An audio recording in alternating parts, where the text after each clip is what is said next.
Okay, gaming just had one of those weeks that completely rewrites the conversation. Silksong sells 7 million copies. Battlefield 6 is now the best-selling game of the year. And Assassin's Creed Black Flag is officially being resynced.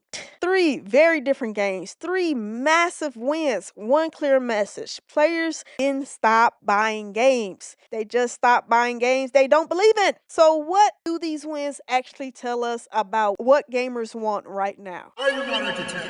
Okay, because when you look closer, this isn't random success, it's a pattern. Silksong proves patience still pays off in the gaming industry. No live service gimmicks, no endless monetization, just trust built over time, and players showed up in force. Battlefield 6 being the best-selling game of the year sends a even louder signal. When a franchise fixes its mistakes, listens to feedback, and delivers the experience fans ask for, the audience comes back immediately because you righted your wrongs. And then there's Assassin's Creed Black Flag getting resynced, or whatever marketing fucking finanza word that is. Ubisoft knows nostalgia alone isn't enough anymore. Players want these classic experiences preserved, polished, and respected, not just recycled. Put it together, and the message is clear. Quality matters again, legacy matters again, and gamers are rewarding studios that don't. This isn't a coincidence, people. It's a correction. Other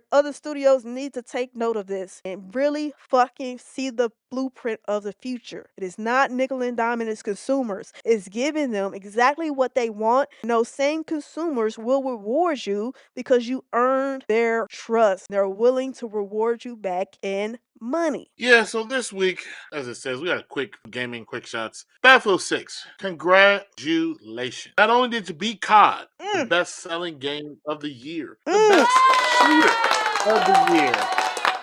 I'm pretty sure the execs, the devs at EA are like, finally, all these years of eating Call of Duty shit, finally showed the motherfuckers. Who's laughing now? They took a long road because, baby, Battlefield made some mistakes just as Call of Duty's make mistakes. But one thing I can say about Battlefield, when their audience spoke, they did listen. From Battlefield 2042 to this game, they heard loud and clear, hey, you all don't want extra shit. You don't want slop. You don't want gimmicks. Just a pure ground on the motherfucking boots. Boots on the ground. I'm sorry. Experience. And they gave that to me. It was hype for weeks about this game. And even though that exec at Activision talking about we ain't worried about Battlefield, Call of Duty too big to fail. So I hope that motherfucker fired.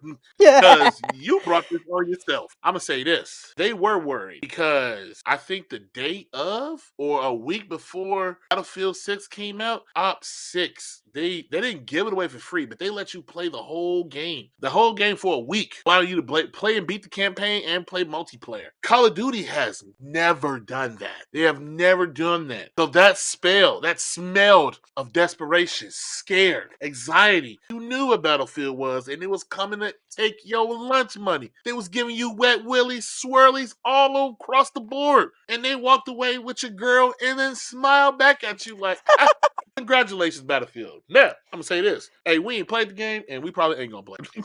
This is my cousin, and like I said before, this is a first-person game, and we just ain't big on that. Now, yeah, but Infamous, aren't you guys playing Arkway? Isn't that a multiplayer? Hey, it's two totally different things. Chill out. Yeah. And Arc Raiders $40. But we can say congratulations to spot a good product and give them the kudos. What do we report on? Giving consumers what they want, giving good product. And that's what they've done. You didn't win Game of the Year. Hey, but baby, you doing it. 7 million plus. It's AAA games that don't sell that in this day and age, especially not in that time frame. Once again, showing that indie showing up and showing out. As my cousin puts it, tap dancing on them hoes. Tap dancing on them people. AAA should be embarrassed because this year indie ran away with it. I ain't bought Silksong. Probably ain't gonna buy it till it goes on sale. Infamous, it's $20. Hey, look here. I got a lot of games to play. I got a lot of things taking up my priority. We don't need to add another notch to that belt. But hey, like I said, I can recognize the product when I see it. and the outcry is nothing but positive. You had some people complaining, oh, it's a little bit difficult, maybe too difficult. I believe they did tone that down a little bit. That's what the game is. And I believe the people complaining or whatnot that were people who probably didn't play the first one, just jumped on the bandwagon of everybody buying this one. So they didn't know what the hell they was in store for. Because even though Hollow Knight is an indie platformer, it is a Souls-like. It's just in a 2D form. Once again, congratulations. And shout out, they have an expansion coming out soon. So little news piece for you. And then finally, Ubisoft, you guys. Now this is not official. It's an official unofficial. It was rated in Taiwan and it's got a year, I believe, a PEGI rating as well. It's only a matter of time. But look here.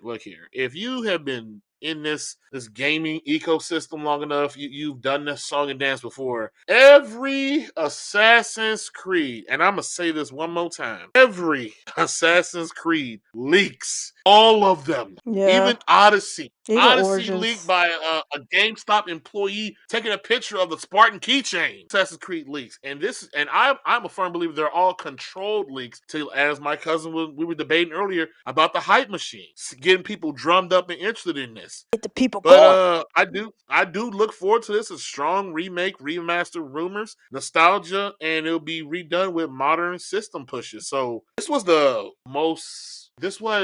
one of the best Assassin's Creed I played, and I think I did everything in this. There was this, Origins, and Odyssey. I did the most, like feature complete from A to Z. I was a little bit upset you couldn't get rid of that ship because some of them ships you took down, like them HMSs with the triple decks of the cannons, I really did want one of those. I was finding it a little unrealistic. This dinghy is popping, it's knocking down Titanic ships in the water. But hey, it's a game. It's a game. But I do, if this is true, and well, I'm not gonna say if, when it does get officially announced, hey, we're right here for it. That name, please stop with trying to be creative with the names.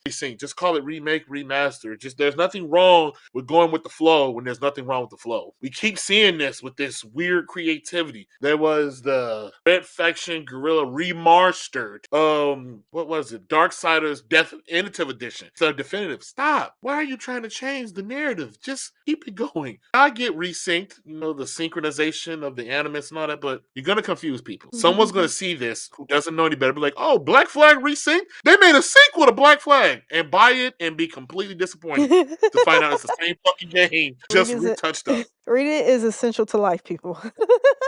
Yes, it is. But Jesus, but that's about it. I just have takeaway to give for all the weekend roundup. Gamers are demanding authenticity, near-term delivery, and respect. Early CGI trailers, live service hype, and anti-consumer physical media are no longer tolerated. The industry is shifting, but slowly. But the backlash is loud and clear, and I just want to say, consumers, doing what you're doing because they are noticing. Now you will hear the outcriers who will, no, we got this. Okay, we'll see if you got it or not. Yeah, so let me correct a few things my cousin said. If Battlefield 6 goes on a big sale, he gonna buy that shit. I don't know who he's fooling. Silksong, No. shout out to you. I was a little nervous at the Game Awards. I really wanted them to win something. They end up winning something. So I am very, very happy Silksong has reached this milestone. I hear my nephew always crying because he's not getting past something when he plays this, but he still plays it. It's like he's addicted to trauma with this game. So shout out to Silksong and all that, because any game that can get a kid off Roblox, I am thankful for. And yeah, like my cousin said, Black Flag is one of the most prominent entries in the Assassin's Creed franchise, and a lot of people has been asking for this to be made. Ubisoft are classically tone deaf to their consumers, but finally they have bent the knee, surrender all rights, and they have listened to what the fuck we've been asking for and made a Black Flag remake. It is a remake. But yeah, when it's officially announced, we will let you know. It is slated to come out next year, so we have not that long before that is probably in our digital library for some of us. But yeah, Call of Duty. Maybe it's just a down year for you. Hopefully you come back. Hopefully that exec got his shit corrected, and Battlefield really showed up this year. Good on them for listening to their consumers. When consumers get what they want, they get the value, they're willing to pay the money, reasonable amount. So good for them. But let me ask the viewers, do these wins prove gamers are finally rewarding quality again? Or is this just nostalgia and hype colliding at the right moment? Now, I'm gonna give you my answer. I just think consumers are rewarding the studios that fucking listens to what they have to say. And people can say, "Oh, Silksong took forever. They really didn't listen." Listen, they stayed status quo. They had a standard. They was like, "Hey, if it takes us that long, it takes us that long." Shout out to Team Cherry and on business. If it's right, it's right. Hey, keep doing you, boo boo. But shout out to all three of these games, and hopefully a lot of other studios can take note of what is actually making the money right now, and they'll follow suit too. And that's it for this video of Are You Not Entertained podcast. Thanks for hanging out with us. Don't forget to like, comment, subscribe, and hit that bell so you'll never miss our next hot take. Until next time, Are You Not Entertained?